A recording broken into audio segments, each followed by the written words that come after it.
안녕하세요. 사주읽기입니다. 오늘은 12신살 중에요. 육해살에 대해서 알아보는 시간을 갖도록 하겠습니다. 육해살의 한자의 의미를 보면요. 6가지 해라는 의미로요. 6가지 이롭지 못하고 손상시키는 것이란 그런 의미가 됩니다. 육해살은 지장화 삼합을 기준으로 보면은 삼합을 마무리하는 단계가 되죠. 인간은 지속적으로 물질을 만들어야 살 수 있습니다.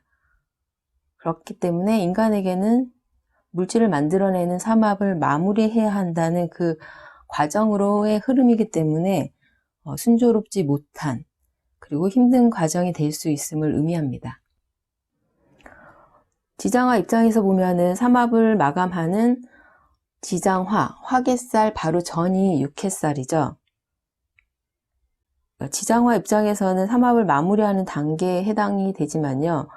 육해살은 망육천 그룹이 돼요. 지장화 그룹에서 다음 삼합으로 넘어가는, 그러니까 지장화 그룹이 생하는 그룹이에요. 그러면 망육천 그룹은 미래지향적, 발전지향적인 그런 모습에 해당이 됩니다. 그렇다는 건 지장화 입장에서 보면은 마무리하는 단계이기 때문에 뭔가 막힘이 있고 힘든 과정이 될 수도 있지만 받아들이는 입장에서 망육천이라는 미래를 위한 발전지향적인 그런 의미로 받아들인다라고 한다면 이 두 의미에서 드러나는 물상이 달라질 수 있음을 의미합니다. 인호술 삼합 입장에서 육해살은 유금이고요. 사유축 삼합은 자수, 신자진 삼합은 묘목, 해묘미 삼합은 오화가 육해살에 해당이 됩니다. 지장화라는 삼합을 통해서 만들려는 목적은 제가 역마살에서 물질이 완성이 된다라고 이야기를 했었는데요. 역마에서 완성된 그 물질의 종자가 바로 이 육해에 해당이 됩니다. 그렇다는 건 육해에 이르면 필요 없는 부분은 정리하고 꼭 필요한, 다음 삼합에 필요한 이 종자는 잘 챙겨야 하고 보관되어야 하는 것을 의미하죠. 사오묘유 지장간을 보면요. 양에서 음으로의 변화가 일어납니다. 음인 물질을 얻는 그런 의미가 포함이 되겠죠. 양은 음을 만들고요. 음은 새로운 양을 만들면서 자연은 순환하는 것이 이치죠. 육해살은 12운성으로 보면은 사지에 해당이 됩니다. 사지는 죽음을 의미해요. 죽어서 묘지에 들어가기 전이죠. 그러면 보통 죽음을 앞뒀다고 한다면 보통 어떻게 드러나나요? 어떤 일을 해야 하나요? 보통은 살아온 삶을 정리하는 그런 모습으로 드러나죠. 그래서 육해살에서 그리고 운에서 육해를 만난다고 한다면 그 기운을 내가 받아들인다 그리고 그 기운을 내가 쓰겠다라고 한다면 그게 종교적, 철학적인 그런 모습으로 많이 드러나는 그리고 이러한 기운이 강해지는 이유가 됩니다. 종교나 철학이 아니라고 하더라도요. 내부에서 공부하는 그런 모습으로 많이 드러나는 이유가 됩니다. 이 삼합을 마무리하면서 만들어낸 이 육해라는 종자는 잘 보관되어야 한다고 했는데요. 삼합을 통해서 얻은 이 종자는 굉장히 중요합니다. 다음 새롭게 삼합을 시작하게 해주는 요소가 되거든요. 가을에 수확한 후에 얻은 종자는 잘 보관했다가 다음에 농사를 지을 때 필요합니다. 농사를 마무리했을 그 당시에는 바로 그 종자를 쓸 일이 없겠죠. 하지만 시간이 지나서 농사를 시작을 해야 한다고 하는 그 시기가 되면은 이 종자가 어떻게 보관이 잘 되었는지에 따라서 농사를 잘 지을 수 있는지, 농사를 통해서 얼마만큼 좋은 작물을 수확할 수 있는지는 이 종자에 의해서 달라지게 됩니다. 똑같이 생긴 씨앗처럼 보이지만요. 이 육회라는 종자에는 지장화의 정보가 모두 담겨져 있습니다. 똑같이 보이는 씨앗이라고 하더라도요. 그것을 심으면 싹이 나는 건 다 다른 작물로 싹이 나잖아요.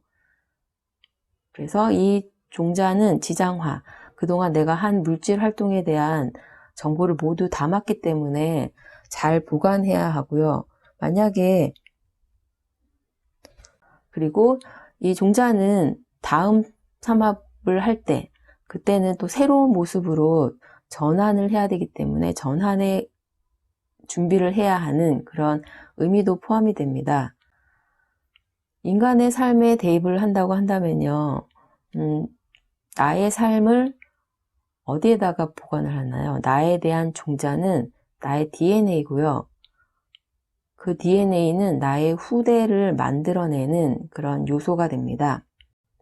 그래서 인간은 보통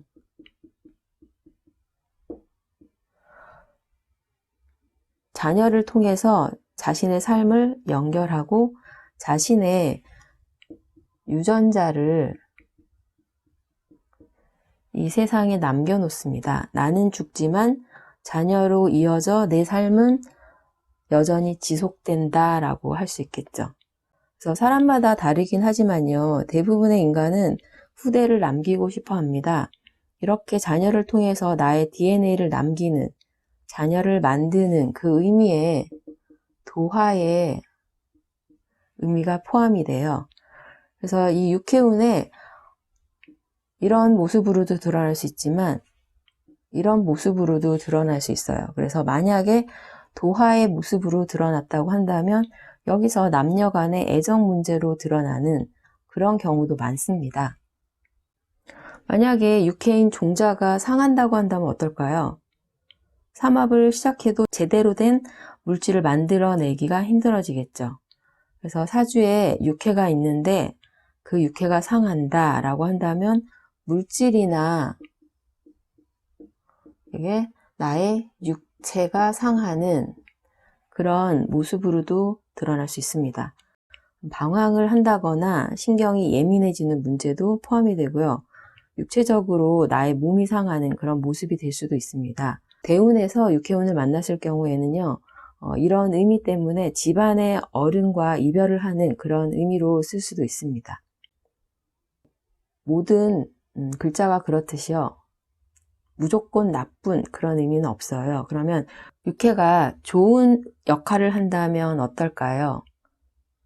사주에서 육해살 글자가 다음 삼합을 통해서 망육천을 거치면서 지장화하고 연결이 되는 그런 구조다라고 한다면요. 내가 지장화라는 과거에 만들어진 이 물질이나 정보를 탈바꿈시켜서요. 새로운 물질을 창조하는 그런 흐름이 될 수 있습니다. 그래서 현재는 미래를 준비하기 위해서 내부에 들어가서 공부를 한다거나 현재의 삶을 어떤 방식이든 축소하고 그 상황을 받아들인다고 한다면 큰 문제가 없이 지나갈 수 있고요. 때로는 이 육해가 귀인의 그런 의미로도 드러날 수 있습니다. 그래서 육해라는 건 물질 활동을 마무리하는 단계라고 했잖아요. 그러면 인간은 어렸을 때 성장을 해야 돼요.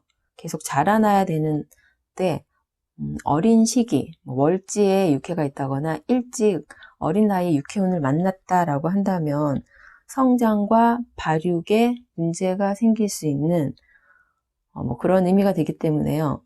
해당 궁의의 육친이나 본인이 키가 크지 않거나 몸집이 작은 그런 모습을 드러낼 수도 있습니다. 역마에서 삼재가 시작된다고 했죠. 역마에서 확장을 했다고 한다면 육회에서는 마감을 하는 단계라고 했잖아요. 그렇다는 건 자신이 역마에서 확장한 운의 흐름이 막히는 그런 의미가 될 수 있기 때문에 확장한 것이 문제가 생기는 굉장히 부정적인 의미로는 부도의 모습으로 드러날 수 있기 때문에요. 사업을 하시는 분이라고 한다면요. 역마에서 규모를 확장시킬 때는 조심을 해야 합니다. 이 육해살은 삼합의 지살하고 합을 해요. 보통 암합을 하는 그런 관계입니다. 지살은 지장화라는 새로운 삼합을 시작하는 활동을 본격적으로 시작해야 하는데 이 육해하고 암합으로 묶이는 그런 모습이 될 수 있겠죠. 삼합을 시작하기 때문에 준비하고 뭔가 움직여야 되는데 마음대로 되지 않는 그런 경우에는 시간을 가지고 천천히의 그런 의미가 돼요. 그리고 이 합이 묶인 것을 깨는 그런 운을 만난다고 한다면 다시 움직일 수 있는 그런 흐름으로 갈 수 있습니다. 오늘은 12신살 중에 육해살에 대해서 알아보았습니다. 감사합니다.